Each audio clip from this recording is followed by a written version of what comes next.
Dunque il governo ucraino dà luogo a una operazione militare contro le popolazioni che erano insorte davanti al Maidan. Tale operazione militare prende il nome di ATO, operazione antiterrorismo. Io ricordo che nella vicenda che intercorre tra il Maidan e il contro-Maidan, ovvero la rivolta delle popolazioni filorusse che non avevano accettato il cambio di governo, succedono tutta una serie di cose.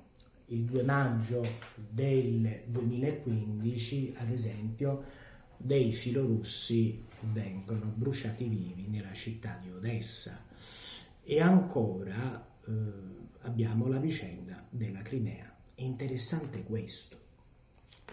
Una volta che c'è il cambio di governo a Kiev e iniziano le proteste, la Russia non desta alcun interesse nel nuovo governo che viene nominato a Kiev. La Russia cosa fa? Interviene immediatamente in Crimea e la Crimea viene annessa alla Federazione Russa. Vi ricordate cosa avevo detto della Siria quando nel giugno del 2014 Vladimir Putin interviene con la propria flotta del Mar Nero con sede a Sebastopoli per difendere Assad? Bene, la Russia non dà peso assolutamente a quel cambio di governo a Kiev, riprende qualcosa che per lei è estremamente importante, la Crimea con la base navale di Sebastopoli.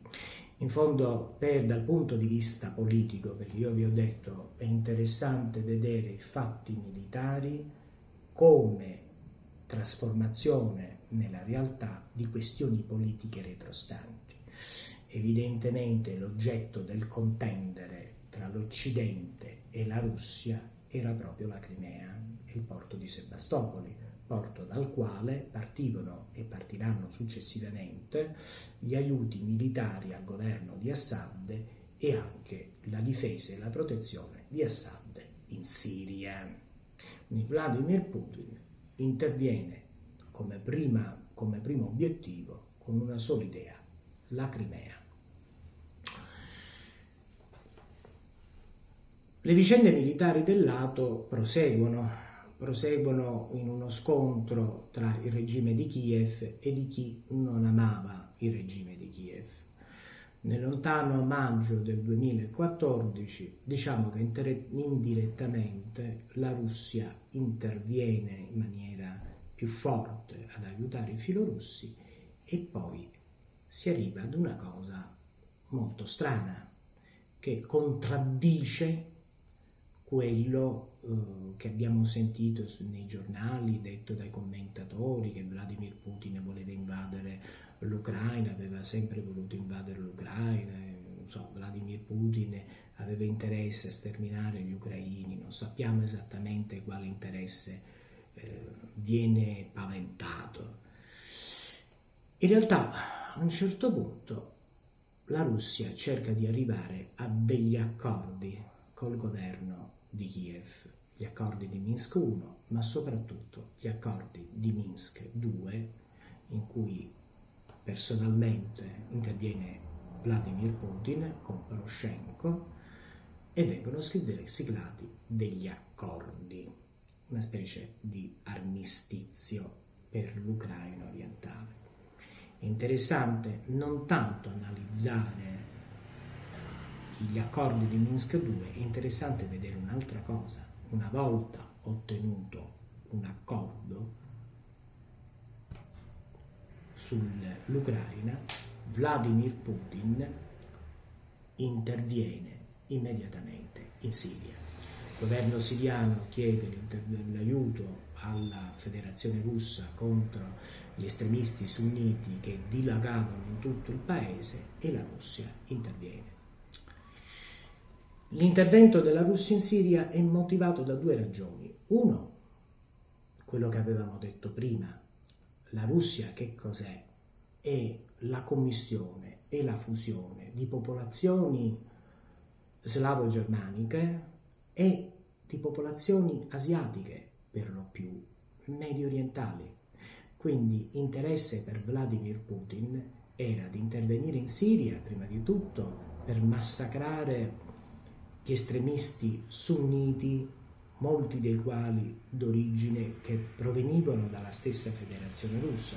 C'erano parecchi ceceni che combattevano in Siria tra le milizie anti-Assad, come c'erano tantissime persone che venivano anche sentite bene, dalle repubbliche sovietiche dell'ex Asia centrale, quindi dal Tagikistan, dall'Uzbekistan, dal Kirghizistan, cioè zone che facevano parte dell'impero russo, fecero parte dell'Unione Sovietica, e quindi di religione islamica, perché tutte quelle zone, quelle ex repubbliche che vanno dal Turkmenistan fino al Kazakistan, un tempo facevano parte di quello che era l'impero Achaemenide. Per questo la parola dello Stato finisce in stan, no?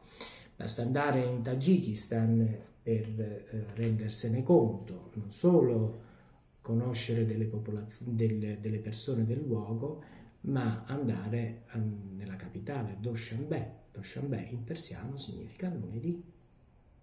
I tagiki parlano un persiano puro, e per chi vuole studiare il persiano è interessante avere un modo di parlare con dei tagiki e quant'altro, perché per chi conosce il russo è più facile studiare la lingua persiana scritta in caratteri cirillici, perché così si fa in Tagikistan.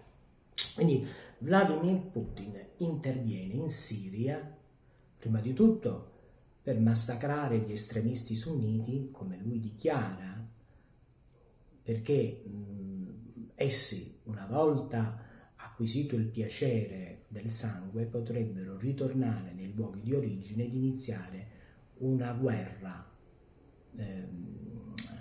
civile anche lì. È emblematico che l'ISIS nel suo progetto del califfato prevedeva anche il controllo di buona parte dell'Asia centrale. Quindi interviene Vladimir Putin per questo: massacrare e soffocare l'estremismo sunnita, ma interviene anche per un'altra ragione. Infatti all'epoca, quando si arrivò agli accordi di Minsk, io rimasi, amante della storia della politica, rimasi colpito. Dissi tra me e me: come mai Vladimir Putin arriva ad un accordo e va in Siria? Anche perché in tutta la vicenda, dal Maidan e vicende seguenti, io non mi interessai molto di quello che diceva la popolazione, sperava, sognava, chiedeva. Io avevo capito che l'Occidente era furibondo con la Russia, ma certamente la ragione del contendere non era l'Ucraina era un effetto. C'era una ragione più profonda, molto più importante, una ragione che poteva portare ad uno scoppio di una guerra di grandi dimensioni, ma la spiegazione non era in Ucraina. E quando Vladimir Putin intervenne in Siria, mosso dal desiderio di capire qual era la ragione, un po' come un soggetto che legge un romanzo giallo, capisce il crimine e vuole assolutamente sapere la motivazione e l'assassino, mi interessai alla guerra civile siriana. La chiave di volta per me fu una persona che conobbi in un albergo, che era appunto siriano, il quale nel parlare, era una persona contro il regime di Assad, mi disse la chiave di lettura e di spiegazione della seconda motivazione con cui Vladimir Putin intervenne in Siria. A Baghdad non c'era un governo filo-occidentale. Gli americani avevano lasciato un governo sciita e quindi filo-iraniano. Il fatto che a Baghdad ci fosse un governo filo iraniano, quella era la motivazione della guerra civile in Siria e degli effetti sull'Ucraina.